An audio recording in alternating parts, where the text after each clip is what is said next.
guys, so this is just a mini vlog. So come eat with me guys kasi wala akong kasama, ako lang mag-i-eat dito. So ayan guys, mag-prepare na tayo sa mga foods ko. Ayan siya.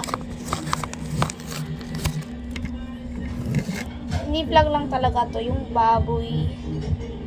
Yan, tapos Milo ko. Ayan siya dyan. Tapos magkukuha lang ako ng plate. Tapos butangalin ko yung sa rice. Wait lang kayo dyan. Ayun na guys, kakain na tayo. Kuha muna natin yung kutsara. Yun pala guys. Di ba house tour ko na? Di ba ninyo nakikita?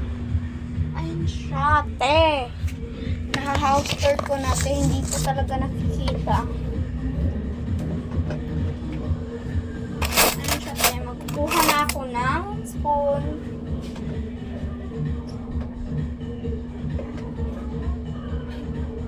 Wait, nakalimutan ko mag-wash ng hands. Wait lang kayo guys. Matayin nyo yung...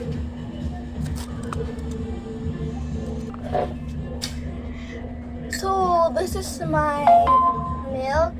The notification milk. Milk Milo. And with suka and baboy. And rice, of course. Wala, hindi talaga mawawala. Pray mo na tayo. This is the Holy Spirit. And this is the Lord in this thy gift which you are about to receive one day bounty to Christ our Lord. This is the Holy Spirit. Ano kaya yun? It's it na guys. Ah! Yung luas ko.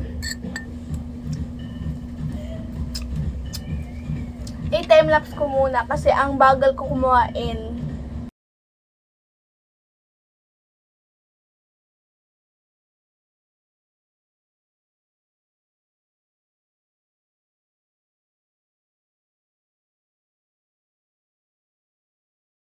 Ayan guys, I'm done eating. Then, nagtinapay na lang ako with Milo kasi ang tamis ng Milo guys. And kasi hindi ko kasi na video kasi tinawag ako sa aking mama sa daw yung cellphone test. Kaya, minigay ko sa kasi saba na saba. Gamay hiba, gamay hinaitin eh. Kung ano kay ka? So, ayan guys. I'm done eating. So, ayun lang yung mini vlog ko.